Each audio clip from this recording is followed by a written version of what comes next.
Good morning, Little Masters, and welcome back to today's Tolkien Times. I'm the Man of the West, also from the Prancing Pony podcast. Let's get started with Week 41's Word Nerd Wednesday.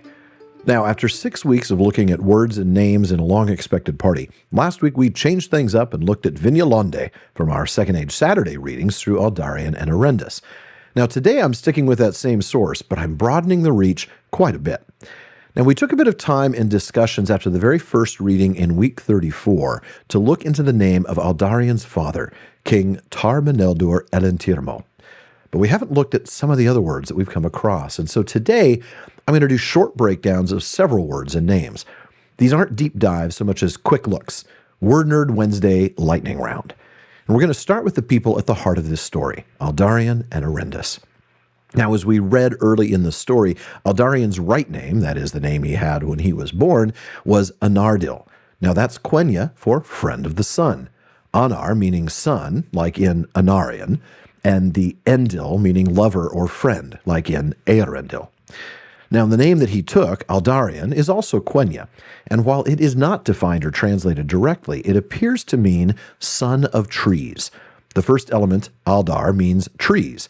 Now, this one's a bit less common in Quenya. The only other example I found was Aldemir, or Tree Jewel. That's the 23rd king of Gondor that ruled from 3rd Age 1490 to 1540 after the Kinstrife. But you will definitely be more familiar with Aldar's Sindarin cognate, Galath, as in the Galadhrim, the people of the trees. The suffix ion is simply the patronymic meaning son.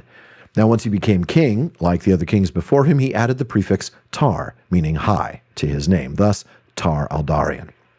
Now, Arendis' name is less clear, though linguist Paul Strack, he's the creator of the online lexicon Eldamo, short for the Elvish data model, suggests that it is also Quenya, a compound of meaning alone or one, as in Eru or Eresia, and Indis, meaning wife or bride. Now, this one's interesting because the name Indis, as in Finwë's second wife and the mother of Fingolfin and Finarfin, is defined as great or valiant woman in the Shibboleth of Feanor. But in the etymologies, the element Indis is glossed as wife or bride. Now, if it's the latter, then her name, Erendis, seems to have meant something like lonely bride. But we're not told if that was her birth name, in which case it was prophetic, or a name ascribed to her after her marriage to Aldarian. Now, she was also known, as we read a week or two ago, I believe, as Tar Elestirne, Lady of the Starbrow, because of the white jewel she wore on her brow. She'll also be known as the White Lady of Emerie later in the story, but there's not a lot of word nerdery to do on that one. Now, there are some other characters in the story, including a pair of mothers, one of whom we've already met, and one who we will meet in this Saturday's upcoming reading. We'll start with Almarian, the mother of Aldarian and wife of King Tar-Meneldur. Now, the meaning of her name is also not given, but Strack believes it includes the element Almare, meaning blessedness. Now, we can draw that from a couple of names. First, that of a Númenórean girl in the Lost Road by the name of Almariel. In the etymologies, that's given as a compound of Almare, blessedness, and the iel suffix, meaning daughter. But you might recognize it more from Almeren, the lake at the middle of Arda, when the world was first made and the Valar entered in. Now, the other mother is Arendis' mom, who we'll meet in Saturday's reading. Her name is Nuneth. Now, this is Sindarin, not Quenya. And knowing that, it's very clearly from Anun, meaning west, as in Heneth Anun, the window on the west, and the eth, feminine suffix, as in Haleth, Yoreth, even Arathel. Now, the Quenya cognate of Anun is Andune. Both words actually mean sunset, but they are used poetically for the west. And we see that root in Andunie. That's the term for the uttermost west in Galadriel's lament, Namarie. And in Andoril, flame of the west. Also mentioned in this Saturday's upcoming reading is the festival of Eru Kierme. Now, we already saw a mention of Eru Hantele earlier in the story.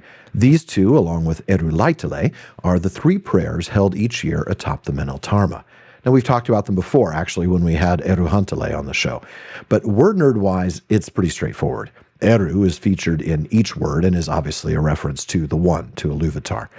Kierme means prayer in Quenya, but this is its only appearance, and the etymology is unknown. It's the only word in Quenya that uses that KY sound, that kia.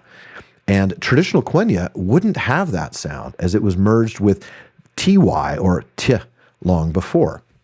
So it's likely only used by the Númenóreans and their descendants. The Vanir and Noldor wouldn't say it like that. Maybe Tierme, but not Kierme, from what I could find. And again, I may be wrong on some of these finer details, digging deep into the etymologies, but I'm trying my best.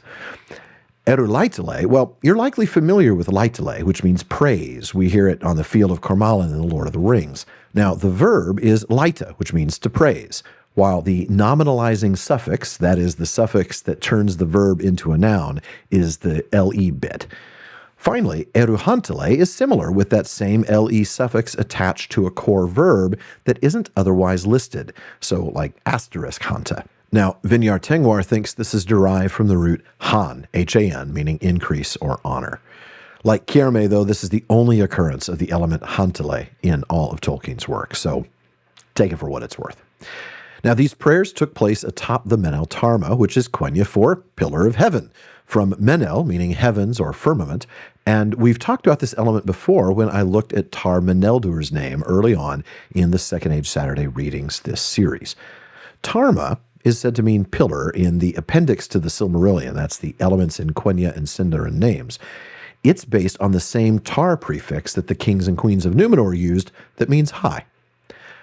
There's one more interesting word, and I'm not quite sure that I'm going to pronounce it correctly. It's in Adunaic, and it's spelled Y-O-Z-A-Y-A-N, Yozayan, or Yozayan.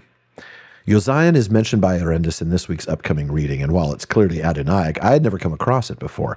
I thought maybe it meant the woods near Arendis' home, like that's the name of the forest or something, because they're looking that way when she asks, "Do you not love the Yozayan?"